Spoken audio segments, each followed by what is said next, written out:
Let's demonstrate the disassembly of the hard drive for everyone. First, evenly heat the hard drive. Temperature setting from 200 to 300 degrees. Gently remove the edge adhesive with the blade. Just divide it a little bit.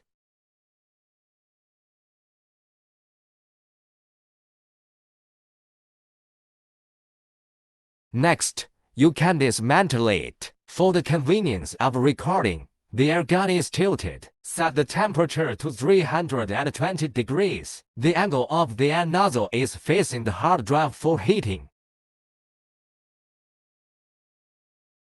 Dismantling completed. Using a nozzle to heat the top of the hard drive. The temperature is about 320 to 350 degrees.